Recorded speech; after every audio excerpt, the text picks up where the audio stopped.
영어 원서 읽기 36번째 시간입니다. The Boxcar Children이라는 소설을 읽고 있습니다. 지난 시간에는 how로 시작되는 감탄문을 공부했습니다. 감탄문은 what으로 시작되는 게 있고 how로 시작되는 게 있죠. how는 부사나 여기서는 부사를 사용했고요. 또는 형용사를 감탄할 때 얼마나 이러이러한가, 여기서는 이제 얼마나 멀리 떨어져 있는가, 그리고 이제 주어 동사가 뒤에 나오죠. 그것은 it는 지금 건초점이죠. haystack. 그리고 to도 나왔습니다. to는 뭐뭐까지도, 뭐뭐도 이런 뜻이기도 한데 앞에서 to 하고 여기 이제 투부정사, 동사 원형이 오는 경우가 있죠. 이 동작으로 향하기에는 지나치게 여기도 형용사가 오죠. 뭐뭐한, 요때는 지나치게 너무 그런 뜻인데 여기서는 또 까지도, 뭐뭐도 이런 뜻으로 쓰여서 똑같은 단어인데 뜻이 너무 달라 보이지 않습니까? 이게 왜 이럴까요? 한번 의문을 가져보면 좋겠습니다. 그리고 gave로 구성되는 문장을 봤습니다. 주었다란 뜻이라서 필수 요소가 3개가 필요합니다. 주는 사람, 받는 사람, 주는 물건.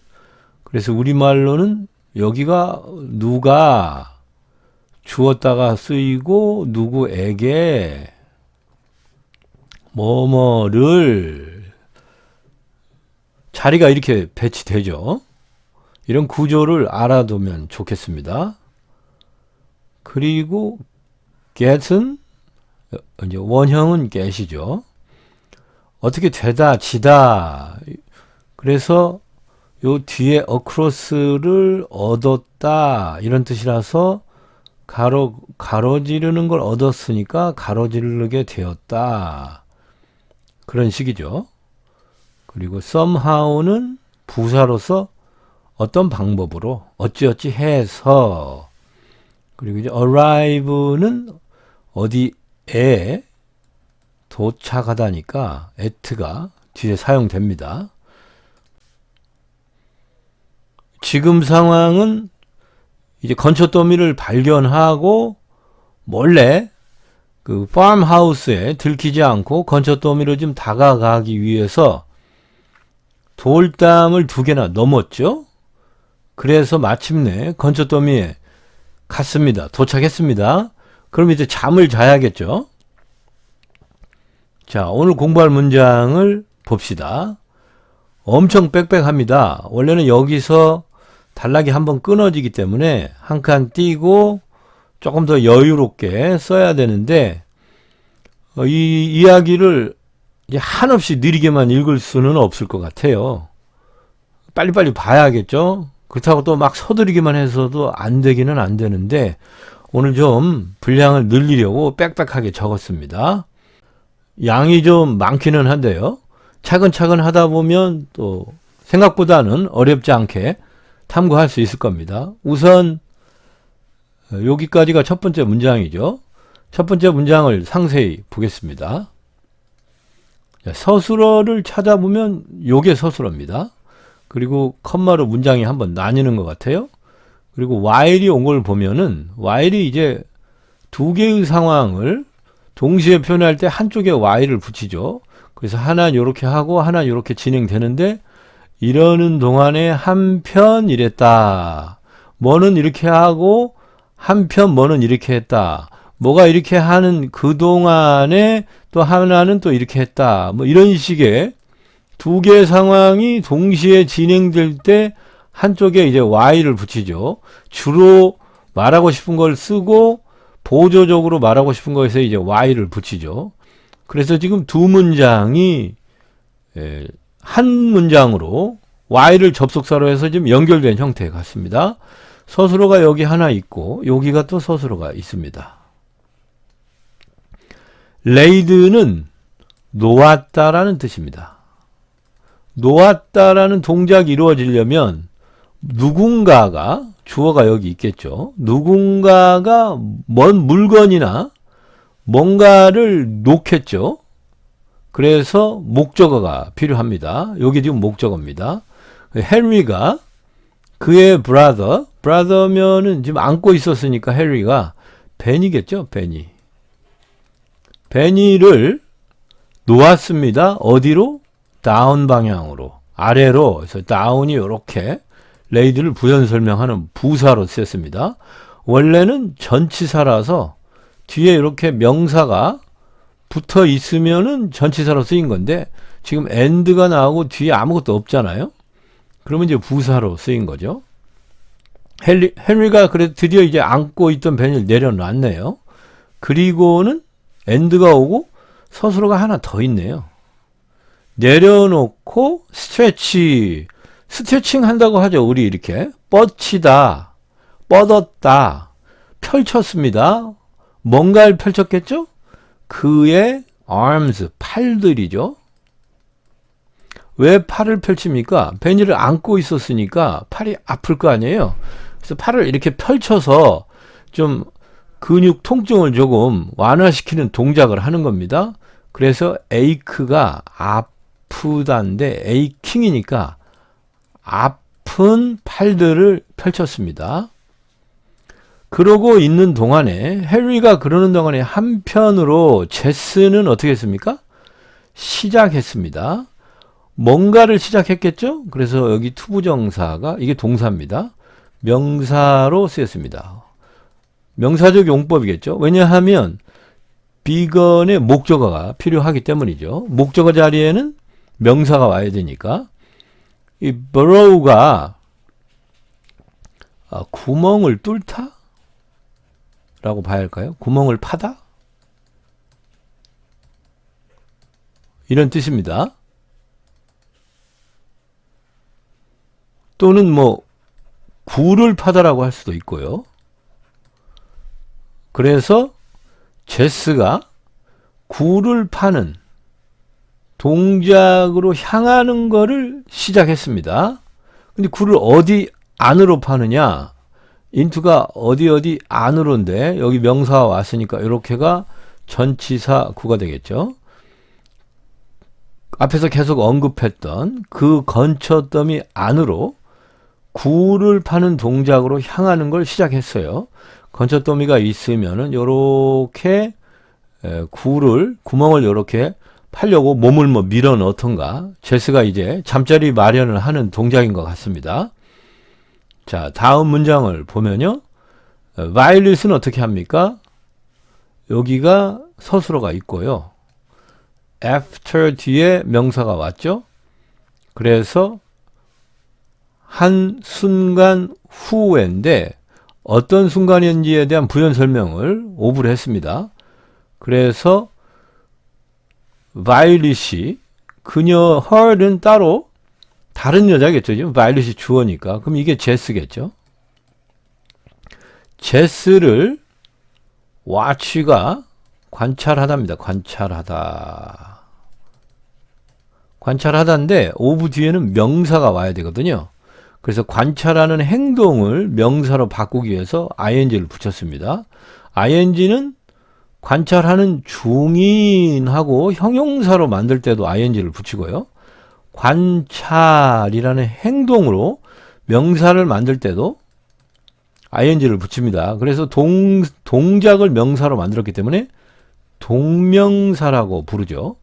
그래서 ing가 붙어있는 낱말은 형용사인 경우도 있고 동명사인 경우도 있고 쌍둥이입니다. 쌍둥이. 두 가지 품사인데 모습은 똑같죠. 그래서 이렇게 문장 속에서 그 역할이나 위치를 가지고 이게 형용사로 쓰였나 아니면 명사로 쓰였나 구분해야 됩니다. 오브 뒤에는 명사밖에 올 수가 없어요. 그래서 이건 이제 명사로 쓰여서 제스를 관찰하기에 속하는 한순간, 제스를 관찰하는 동작의 한순간 후에 그런 뜻입니다. 그러니까 제스를 잠깐 본 후에 바이올렛이 그 똑같은 것을 더 플러스 명사가 와야겠죠. 그래서 the same은 같은 것입니다. 그 똑같은 것을 했다. did는 제가 앞에서 한번 대동사라는 용어로 설명한 적이 있습니다. 동사를 대신하기 때문에 대명사처럼 같은 맥락으로 제가 did를 대동사라고 제 스스로 명칭을 붙였습니다. did는 앞에 있는 동사를 대신 가리키죠. 그래서 제스가 한 동작이 뭐였죠? 제스가 begun to borrow 였죠. 바로 이 begun to borrow 아니면 이제 이 begun을 지금 이 did가 대신 받는 거죠. 그래서 did가 가리키는 거는 bugan begun to 이게 읽은 말을 하면서 쓰려고 그러면 잘 안 써져요. burrow죠. 네. did는 지금 이 동작을 대신 길게 중복해서 안 쓰고 대신 표현할 때 did로 표현하면 됩니다. 자, 그럼 이제 바이올릿도 제스를 따라서 굴을 파기 시작했어요. 그러면 이제 이렇게 있으면은 건초더미에 굴이 최소 2개는 만들어지겠네요. 자, 다음 문장을 볼까요? 제스가 이제 말을 했습니다. 슬리필리는 li 붙은 거 보니까 요렇게 말을 한 거죠. 어떻게 말을 했냐면 슬리필리하게 말을 했습니다. 굳이 해석을 안 해도 되겠죠. 근데 슬립이 자다니까 뭐 졸린 상태로 말을 했겠죠. 말한 내용을 보면요. 요게 is인데 축약하느라고 i를 어퍼스트로피로 바꾼 겁니다. 지금 is는 이제 무엇이 어떤 상태로 존재한다. 뭔가가 어디에 존재한다. 또는 뭔가가 이런 상태로 존재한다. 이런 뜻인데 여기 보면은 주어가 뭡니까? here가 주어일까요? is의 앞쪽에 있는 게 보통 주어이긴 한데요. 이 문장은 다시 살펴보면요. is가 서술어니까 여기가 주어고 여기가 보어가 오던가 아니면 그냥 장소 어디에 해서 그 경우에는 이제 보어가 필요 없고 이 형식으로 쓰이는 거죠. 어쨌거나 주어가 앞에 나와야 됩니다. 그러면 네스트가 둥지, 새둥지를 네스트라고 하죠. 그의 둥지가 존재한다는데 어디에 존재하는지를 쓰기 위해서 here, 여기에 존재한다라고 말하기 위해서 here를 썼어요. 그러면은 지금 이게 주어고 이게 서술어고 요거 이제 존재하는 장소를 부연 설명하는 부사를 쓴 건데요. 일반적으로는 이런 구조가 올바른 구조죠. 그런데 작가는 이제 무엇이 존재하는지, 존재하는 사물을 말하는 게 중요한 게 아니고 어디에 존재하는지 장소가 훨씬 중요하다고 생각했어요. 그래서 주어를 앞에 쓰지 않고 장소를 먼저 말한 겁니다. 그래서 이곳에 다른 장소가 아니라 바로 여기에 이제 그의 둥지가 있다, 존재한다 이렇게 말한 겁니다. 그렇게 말하게 되는 이유는 지금 제스가 이렇게 건초더미에서 borrow, 구멍 굴파기를 했잖아요. 그러면 이제 굴을 파고 나서 자, 이 자리에 둥지가 마련이 됐으니까 여기서 자라 뭐 이렇게 말하려고. 그러니까 지금 어차피 둥지를 이 네스트를 만드는 것은 다 눈으로 보지 않았겠어요. 그 아이들 4명이 지금 동시에 도착을 했으니까 제스하고 바이올릿이 지금 굴을 파고 있으니까 다 눈으로 제스하고 바이올릿은 자기가 파니까 자기가 알 테고 이제 헨리는 이제 보고 있으니까 둥지 만드는 건 네스트를 만드는 거는 다 아는 사실 아닙니까? 그러니까 이제 제스 입장에서는 지금 요 자리다. 이곳이다가 더 중요하다는 얘기죠. 그래서 그런 경우에 이제 here를 먼저 말하고 주어는 뒤에 나오기도 합니다. 이런 경우에 이제 주어가 뒤에 있기 때문에 이 주어에 맞춰서 비동사가 또 뭐 is를 쓰느냐, are를 쓰느냐 이런 것이 달라지잖아요. 그럴 때 here를 보고 is, are를 구분할 수가 없어요. 그럴 때 이제 뒤에 주어를 보고 is를 쓸 거냐, are를 쓸 거냐 이런 게 또 시험에 나오기도 합니다. 자, 그래서 이제 제스가 졸린 상태로 말을 한 거죠. 이곳에 그의 둥지가 있다. 그는 누구를 말할까요? 이제 남자니까 헨리 아니면 벤인데, 뒤에 내용을 좀 봐야겠습니다. 자, 말을 아직 안 끝났어요. 지금 요렇게 하고, 테이킹이 온 걸 보니까 이러면서죠. 이러면서, 취하면서면 뭘 취합니까? 그녀의 머리를, 자신의 머리를 취했어요. 아우러보니까 이것의 바깥으로 취한 거죠. The hole입니다. 그러면 그 구멍의 바깥으로 머리를 취하는 거니까 머리를 구멍으로 이제 burrow 하느라고 건초더미 안으로 구멍을 파고 들어가서 머리가 몸을 막 들이밀어서 구멍을 팠겠죠. 그래서 머리가 저 안에 있을 거 아닙니까 지금? 그래서 그 깊고 또 동그란 구멍의 바깥으로 머리를 취하면서니까 머리를 밖으로 쏙 빼면서 어떻게 한 겁니까? 빼면서 아까처럼 이렇게 말을 한 거죠. Here is his nest라고. 그런데 문장이 또 온 것이 이 호우를 지금 부연 설명합니다. 그러면은 그 여자가 만든 상태를 가지고 있는 호울이죠. 여기서 또 복잡한 문법이 하나 등장했습니다. 이것이 이제 과거 완료형이라는 문장 구조인데요.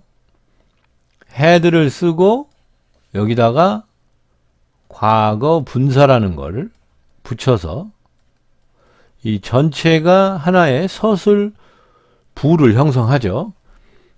과거 완료는 다른 시제, 현재형이나 과거형이나 현재 완료형이나 이런 다른 시제들을 다 공부를 하면서 한 다음에 공부를 해야 이해가 조금 쉬운데요.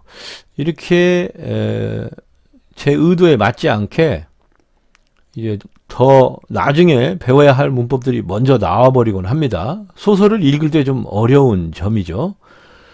앞에서도 완료형이 한번 나왔던 것 같기는 한데 이것을 매번 설명을 안 하고 넘어갈 수가 없네요.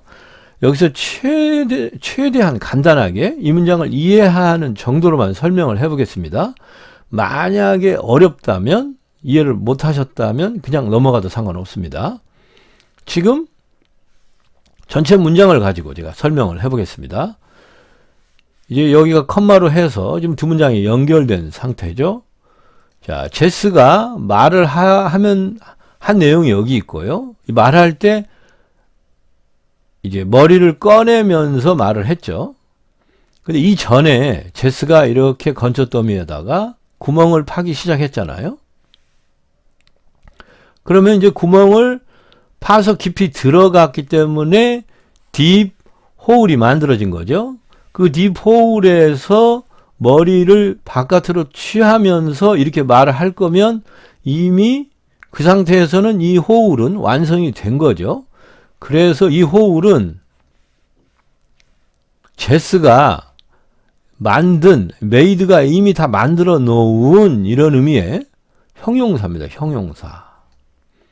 그러니까 동작이 완료된 상태를 나타내는 형용사예요. 그래서 과거 분사라고 이름을 붙이는데 과거형 동사를 가지고 분리시켜서 만든 낱말이다 이런 뜻인데 동작이 이미 다 끝나버렸기 때문에 과거형 동사에서 파생해서 만든 낱말입니다. 그래서 다 이미 만들어 놓은 이런 뜻입니다. 메이드가. 그러면 구멍을 다 만들어 놓았어야. 그래야 그 속에 들어가 가지고 머리를 쏙 꺼내서 말을 할 수가 있지 않겠습니까? 구멍이 완성이 안 됐으면은, 아직 안 만들었으면은 그 속에 들어가 있을 수가 없잖아요. 그러니까 이 말을 새드라고 이렇게 말을 하는 그 시점에서, 여기가 이제 새드를 말하는 시점이라고 그러면 만드는 동작은 여기서 이루어졌어야 한다는 거죠. 그래야만 다 만들어진 구멍에 들어가서 머리를 빼고 말할 수 있잖아요. 새드의 시점에서 볼 때 이 구멍은 이미 만들어져 있는 상태입니다. 이렇게 하나의 동작이 완료된 상태가 지속되는 경우, 이 완료된 상태가 지속되는 거를, 지속되고 있는 중인 상태, 지속되고 있는 거를 표현할 때 이렇게 have나 had를 쓰고 과거 분사를 씁니다. 그것이 이제 이것이 완료형 문장의 특징입니다.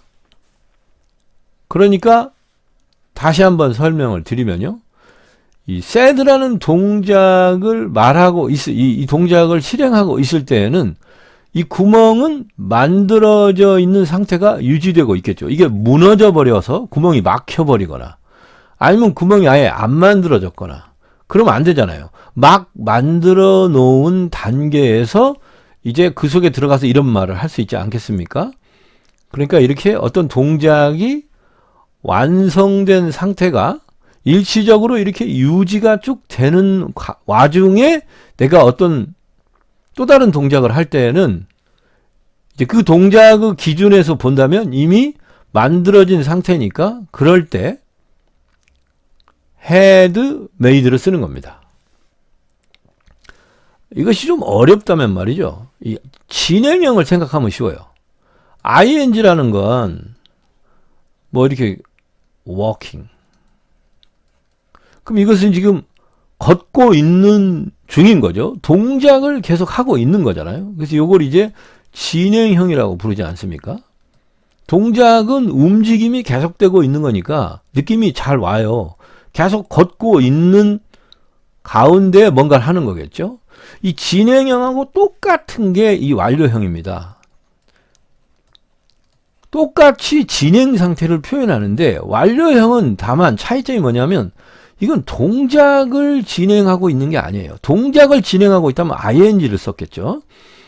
이건 동작을 하는 게 아니고 상태의 진행을 상태의 진행은 좀 어색한가요? 상태는 지속이라고 표현해요. 지속. 동작은 진행이라고 표현하고요.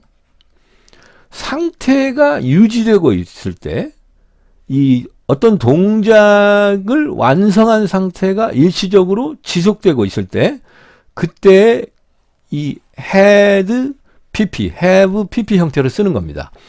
우리가 하는 모든 동작은 시작해서 동작을 진행하죠. 그러고 나서 동작이 완성이 됩니다. 그러면은 여기서 그 동작이 사라지는 게 아니라 한동안은 그 완성한 상태가 또 유지되다가 점점 없어집니다. 대부분의 동작이 그래요. 구멍을 팠으면 이 구멍이 시간이 지나면 저절로 이렇게 중력에 의해서 다 무너지고 메워지겠죠. 뭐 완전히 안 만들었던 상태가 되지는 않겠습니다만 그냥 이렇게 조금 이렇게 흔적이 남더라도 메워지지 않겠습니까? 근데 구멍을 만들어 놓으면 한동안은 이 구멍을 만든 상태가 지속되잖아요. 그게 이제 유지되는 상황에서 이렇게 말했다는 겁니다. 그러니까 말하는 시점에서는 이게 지금 막 만들어서 그 상태가 지속되고 있는 그러한 구멍이라고 표현해야 맞다는 거예요. 제일 이제 혼동스러운 점은 그럼 여기다가 made를 쓰면 안 되냐? 그 여자가 만든 구멍 이렇게 그냥 헤드를 안 쓰고 이렇게 써도 되지 않느냐. 이 부분이 이제 우리 한국 사람 입장에서는 제일 어렵습니다. 헤드메이드 이런 것이 우리말에는 없기 때문에. 근데 메이드를 쓰게 되면요, 이 said라는 동작을 할 때, 여기가 이제 said면,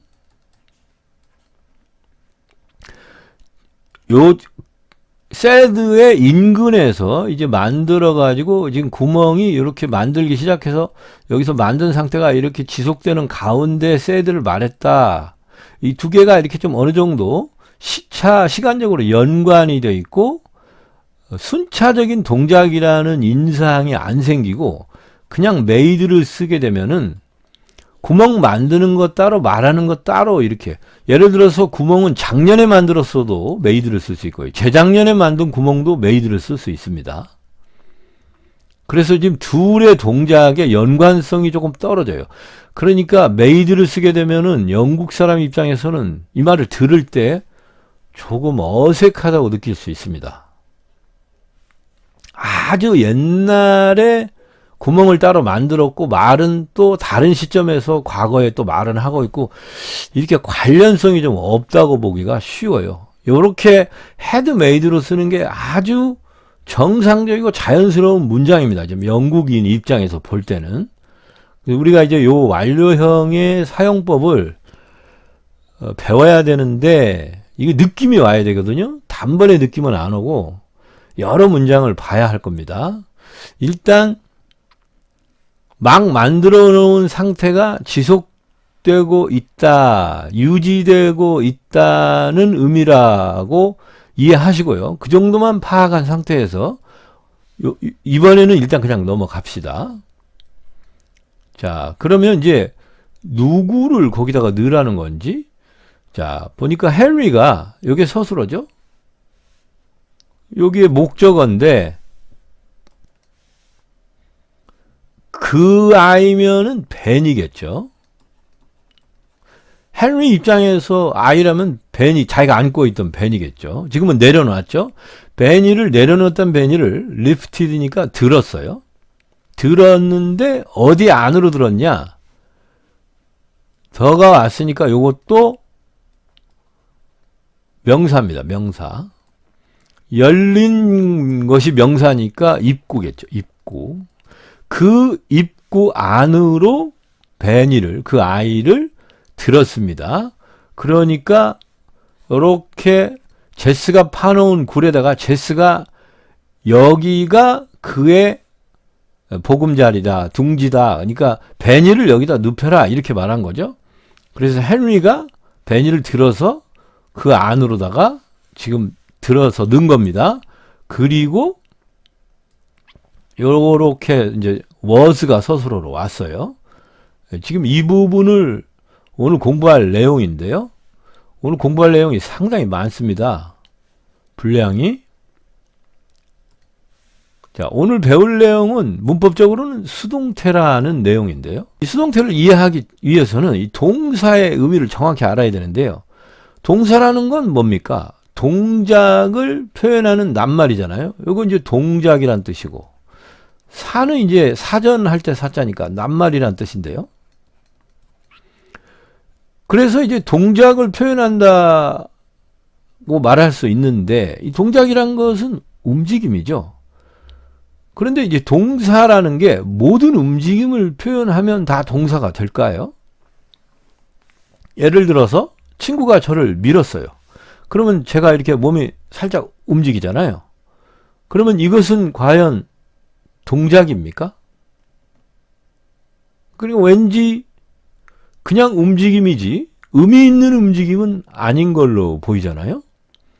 그래서 동작이라고 할 때는 우리가 소위 그 의사소통을 하면서 서로 이제 의사를 주고받기에 필요한 만큼의 어느 정도의 의미가 부여되어 있는 동작이어야 합니다.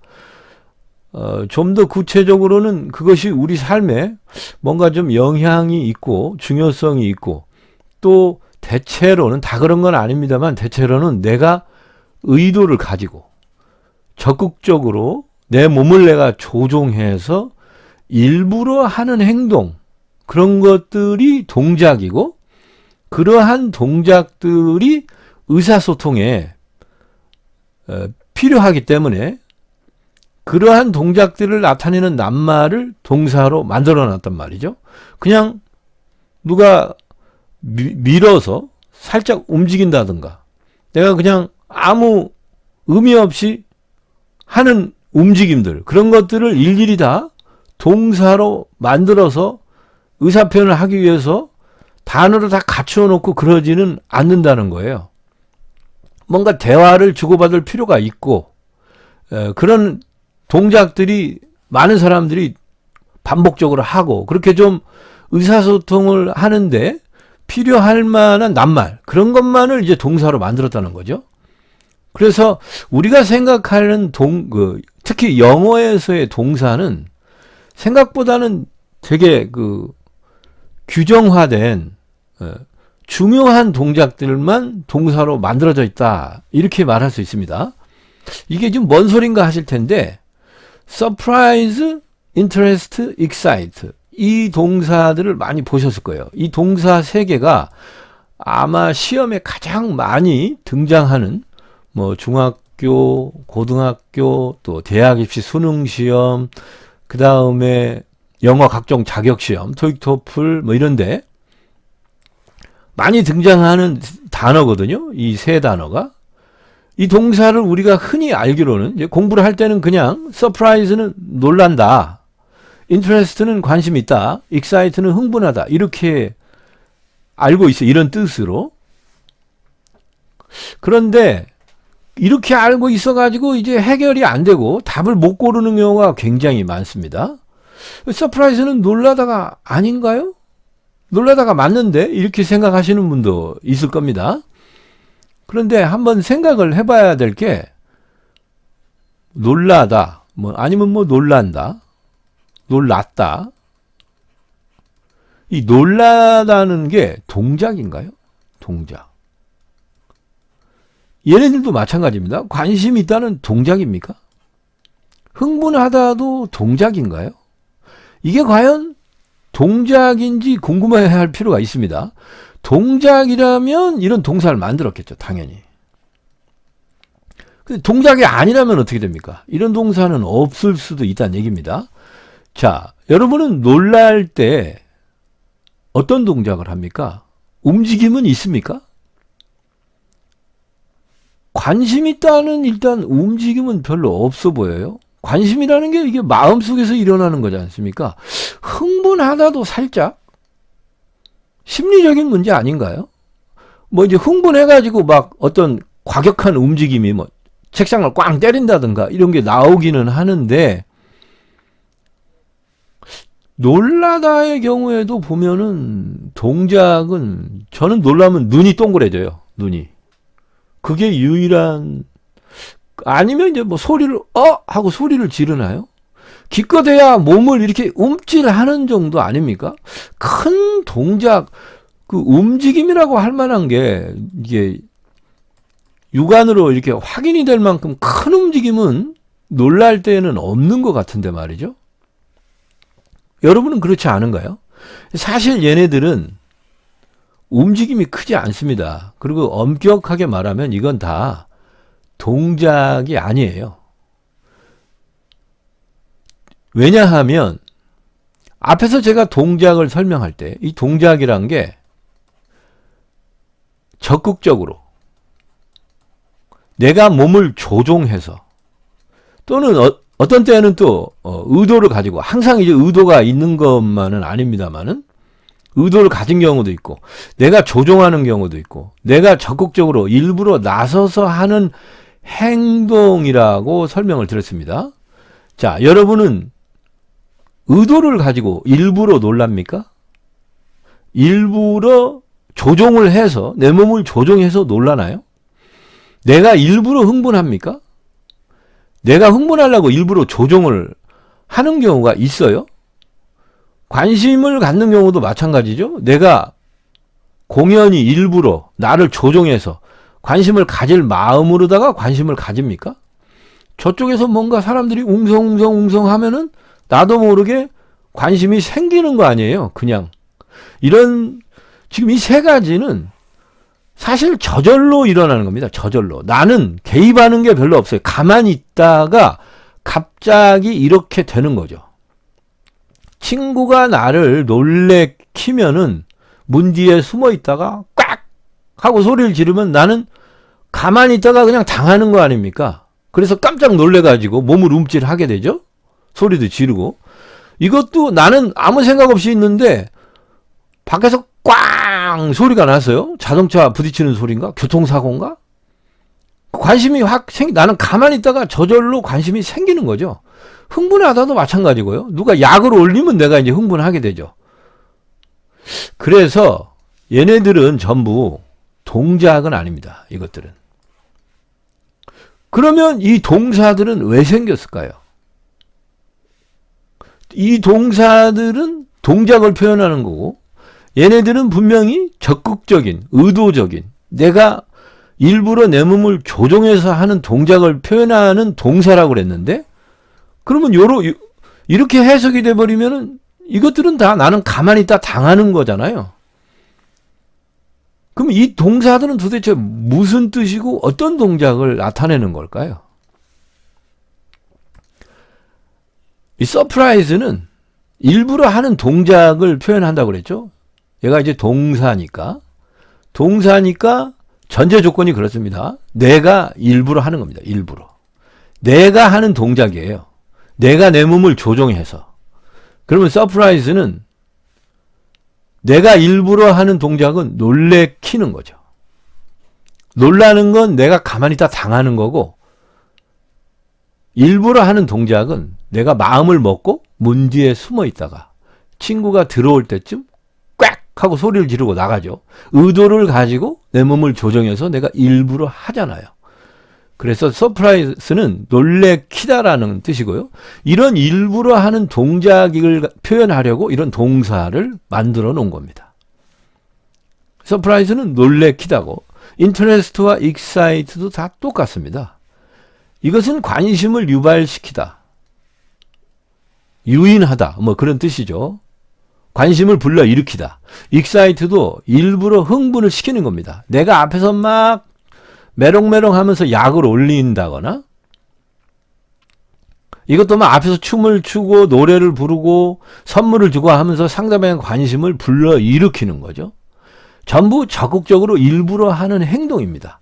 그렇기 때문에 동작이고, 그래서 동사로 만들어 놓은 거예요. 그래서 영어에서 이 낱말의 뜻은 정확히 이 뜻입니다. 놀라다가 아니고, 관심이 있다가 아니고, 흥분하다가 아니에요. 그런데 우리는 이제 이런 걸 가끔 이렇게 해석하는데, 이건 다 결론적으로 틀린 표현이라는 겁니다. 이렇게 해석을 하니까 시험에서 답을 고르기가 어려운 경우가 있어요. I surprise는 내가 놀란 게 아니고, 나는, 여기 지금 목적어가 다 빠진 겁니다. 누군가를 놀래킨다는 거죠. 그래서 생일 파티를 할 때 여기 다 모여서 불 끄고 기다리고 이제 당사자가 오면은 불을 켜고 깜짝 서프라이즈 하고 나타나잖아요. 그때 이 사람들이 이 사람을 서프라이즈 하는 거죠. 누군가가 누구를 놀래키는 겁니다. 이 사람들이 그날이 생일인 사람을 놀래키는 거죠. 생일 파티를 몰래 준비해가지고. 그래서 서프라이즈 하고 나가는 겁니다. 이 경우도 내가 누군가를 꼬시는 겁니다. 관심을 유발시키는 거예요. 이것도 내가 누군가를 흥분하게 만드는 거고요. 내가 흥분하거나 내가 관심이 생기거나 내가 놀라는 게 절대 아닙니다. 그래서 이렇게 해석하면은 안 되는 거예요. 왜냐하면은 이 낱말들은 정확히, 그러니까 나는 누군가를 놀래키는 거고, 누군가의 관심을 유발시키는 거고, 누군가를 흥분시키는 거고, 여기 다 뭐 지금 대상이 들어가야 되는데 안 쓴 것 뿐이에요.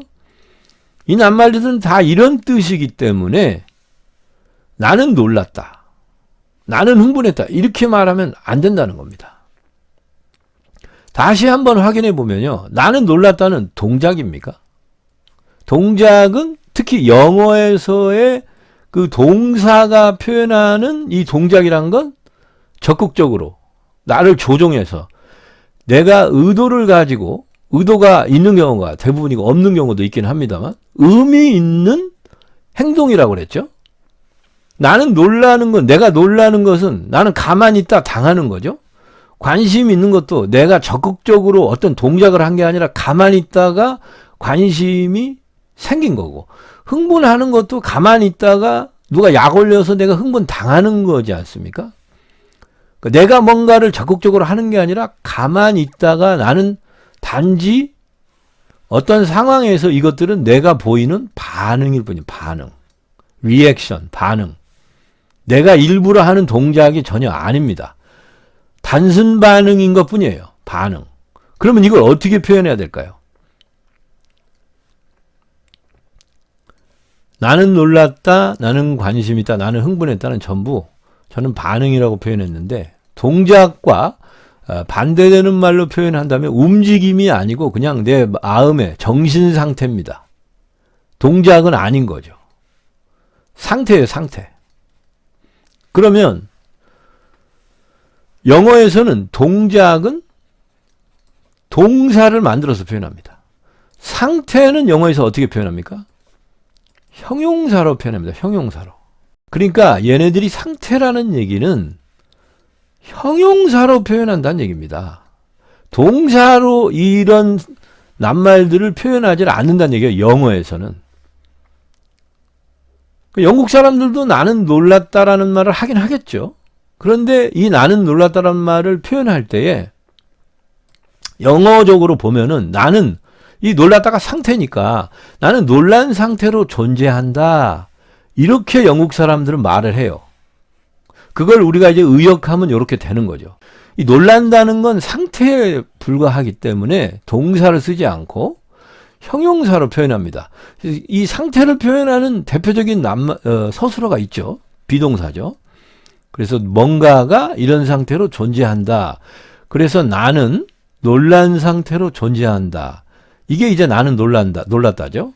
그래서 놀란 상태를 표현하는 형용사를 우리가 사용해야만 나는 놀랐다를 표현할 수 있는 겁니다. 그럼 놀란 상태를 표현하는 형용사는 뭐냐? 이 놀란 상태를 표현하는 형용사를 영국 사람들은 이제 따로 만들어 놓지는 않았습니다. 서프라이즈가 이제 놀래키다인데 어차피 놀라다하고 비슷하니까 이 낱말을 변형시켜서 놀란 상태를 표현하는 낱말을, 형용사를 만들기로 했어요. 그래서 이제 surprised 하면은 놀래켰다가 되겠죠? 과거형 동사니까. 근데 놀래켰다는 이미 놀란 뒤죠. 내가 놀래키면은 누군가는 놀라 있겠죠. 그래서 바로 이 낱말에서 이 과거형 동사에서 분리시켜서 파생해서 낱말을 하나 다시 만든 것이 이제 논란이라는, 이미 놀라 있는 이런 형용사를 이 과거형 동사에서 분리시켜서 만들었습니다. 그런데 공교롭게도 모습이 똑같아요.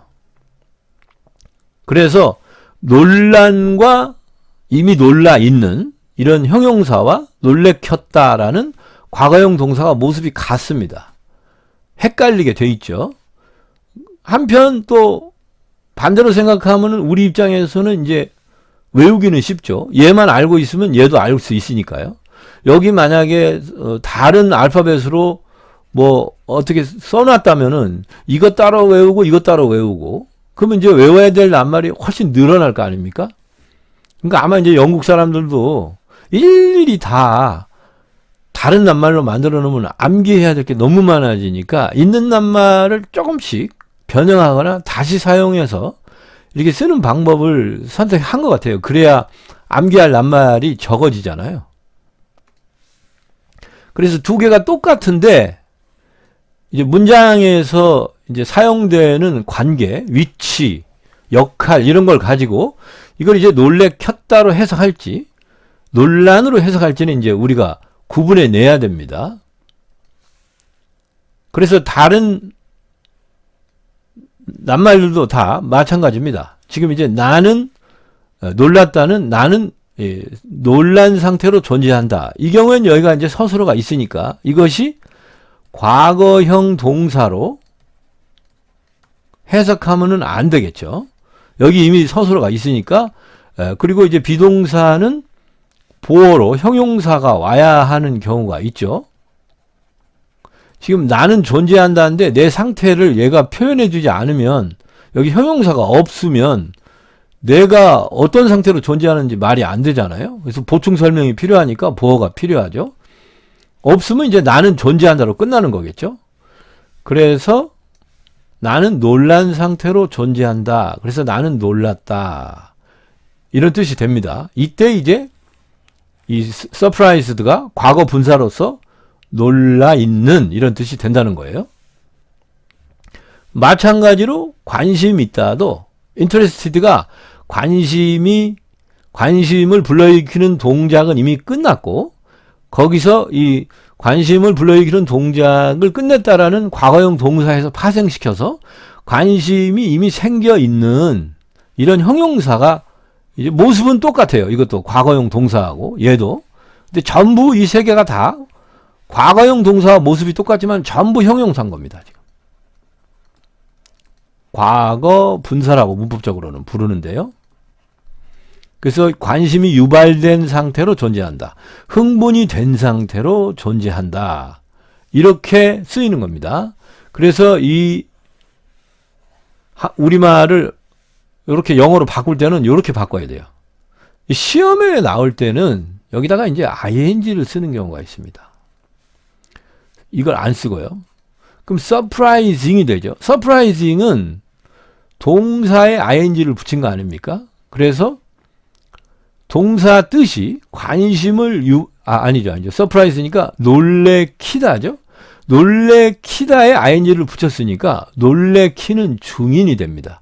그래서 I am surprising이면은 내가 놀란 게 아니고 내가 놀래키고 있는 중인 거예요. 누군가를, 친구를 문 뒤에 숨어가지고 애가 오길 기다렸다가 꽉 하고 소리를 지르고 있는 중인 겁니다. 그래서 내가 놀래키고 있는 중이다. 여기도 ing를 붙이면은 내가 관심을 지금 유발시키는 중이다예요. exciting도 내가 누군가를 흥분시키는 중이다가 되지, 내가 흥분하고 있다가 아닙니다. 그래서 ing를 붙이느냐 ed를 붙이느냐에 따라서 주인공이 전혀 달라지죠. 지금 ed가 붙게 되면 내가 놀란 놈이 되는데 ing를 붙이면 내가 놀래키는 놈이 되잖아요. 이렇게 전혀 다른 상황이 되다 보니까 여기 시험에 아주 잘 나옵니다. 그래서 ed를 붙이는 경우, ing를 붙이는 경우 뜻의 차이를 잘 알아놓으셔야 되고, 그 출발점은 이 surprise, interest, excite의 뜻이 이게 동사이고, 이 동사는 동작을 나타내는데 영어에서의 동작이란 것은 의도를 가지고 적극적으로 내가 나를 조종해서 하는 행동이다. 그래서 이게 놀래키다, 유발시키다, 흥분을 불러일으키다. 이런 뜻이라는 것을 잘 기억하셔야겠습니다. 그러면 이제 ing, ed 혼동하지 않고 골라서 답을 골라 쓸 수가 있죠. 그런데 이제 오늘 공부할 단어가 보통 시험에서는 surprise, interest, excite 세 개가 많이 나오는데, 이제 그 외에도 이런 please란 동사도 마찬가지예요.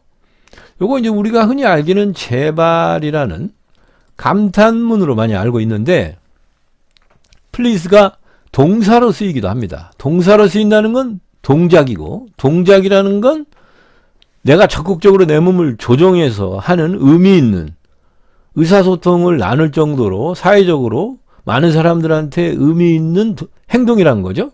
그래서 please는 기쁘게 만들답니다. 자, 그러니까 I please는 뭡니까? 나는 기쁘게 만든다. 여기 이제 누군가 목적어, 대상이 와야겠죠.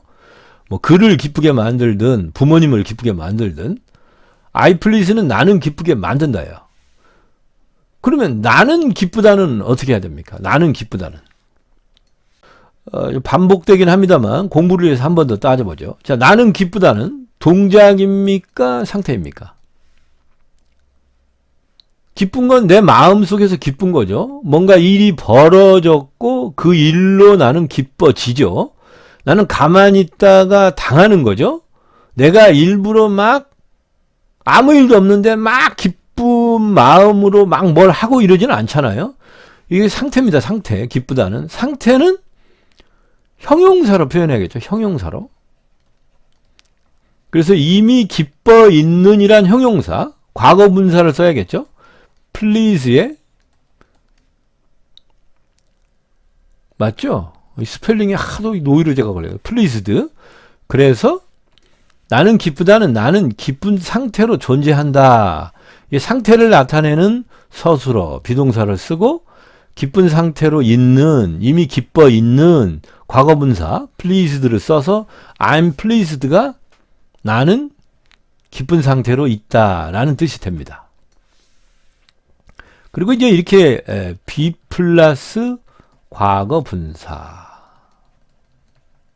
요 형태를 과거분사를 또는 이제 영어로 줄이면은 be 플러스 과거분사가 영어로 과거가 past고 분사가 participle이란 낱말이에요. 그래서 이제 앞글자만 따서 be 플러스 pp 과거분사 대신 이렇게 pp라고 쓰기도 합니다. 그러면 요게 이제 수동태라는 뜻이에요. 동작을 받았다, 동작을 당했다는 걸 표현하는 형태. 그래서 이 구조를 수동태라는 문법 용어로 만들어서 부릅니다. 그런데 뭐 이 말은 몰라도 상관없다고 봅니다. 요것도 나중에 공부하면 알게 되니까 이런 거 다 몰라도 되고요. 지금 나는 기쁘다가 I please인지, 예? 나는 놀랐다가 I surprise인지, 아니면 I am surprise인지, 나는 기쁘다가 I please인지 I am pleased인지 이거를 아는 게 중요하죠. 이런 용어나 문법을 아는 게 중요한 게 아니고, 그래서 수동태가 어떤 형태다는 이 am, 뭐 be 플러스 과거분사 형태, 뭐 he is pleased 이런 거를 100문장만 보고 나면요, 그냥 외우지 않아도 비동사 그 다음에 과거분사 이런 문장이 흔하게 쓰이는구나. 그래서 저절로 be 플러스 pp 수동태 구조가 머리에 박히게 됩니다. 일부러 외우지 않아도. 이제 다만 문제는 이제 100문장을 보려면 100문장을 만날 때까지 계속 영어 글을 보려는 그런 이제 마음과 또 100문장을 만날 때까지 계속 보는 인내와 끈기 이런 게 좀 필요하겠죠. 그럼 인내와 끈기만 있으면은 암기를 하지 않고도 자연스럽게 실력을 쌓을 수가 있습니다. 자, 그래서 오늘 볼 원문에 보면 이렇게 여기는 이제 과거형으로 am을 안 썼죠. 그래서 과거형으로 했으니까 주어가 지금 헨리죠. 헨리가 기쁜 상태가 되었다죠. 기쁜 상태로 존재했다. 헨리는 기뻤답니다. 기뻤다. 왜 기뻤냐를 설명하기 위해서 투부정사가 왔어요. 그래서 이게 부사적 용법이죠. 왜냐하면 요거를 부연 설명하니까. 그래서 알아보아는 동작으로 향했기 때문에 기뻤습니다. 이 알아보는 거, C의 목적어가 뒤에 와야 되는데 이렇게 문장으로 목적어가 오면은 표시로 that을 넣어줍니다. 그래서 이렇게 that을 써주면 원래 이제 목적어 자리에는 낱말이 하나 오죠. 낱말. 그런데 이렇게 문장으로 낱말 자리에 문장이 왔구나 하고 이제 눈치를 챌 수가 있죠. 이 that은 낱말이 들어갈 자리에 문장을 대신 넣을 때 너무 길게 넣으니까 미리 문장이 온다는 표시로 that을 씁니다. 그런데 일반적으로는 이제 이렇게 that을 잘 안 써줘요. 그래서 더 어렵죠. 그래서 그가 이제 헨리가 아니고 벤이죠. 벤이.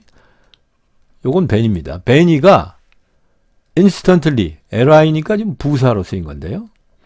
즉각적으로 컬이 말다. 감답니다. 감다. 뭔가를 감는다 하고 목적어가 뒤에 와야 되는데 바로 업이 온 걸 보니까 위쪽으로 그냥 감았어요. 그러면 자기 몸을 스스로 이렇게 웅크린 겁니다. 그의 잠 안에서 미소 지으면서 즉시 자기 몸을 즉시 베니가 웅크리는 사실을 눈으로 확인했기 때문에 헨리가 기뻤어요. 이 상황이 뭐냐면 이제 헨리가 안고 오는 헨리도 힘들지만 안겨서 잠자면서 오는 베니도 불편하죠. 움직이고 자꾸. 그러다가 이제 건초더미에 제스가 건초더미 구멍을 만들어 가지고 헨리가 거기다가 쏙 집어넣어 주니까 건초더미가 폭신폭신하고 따뜻하고 좋을 거 아니에요. 그러니까 이제 촉감이 좋으니까 잠결에도 좋게 느껴져서 이렇게 포근하게 자기 몸을 그 건초더미 구멍 안에서 이렇게 감쌌단 말이죠. 스스로 이렇게 웅크렸어요.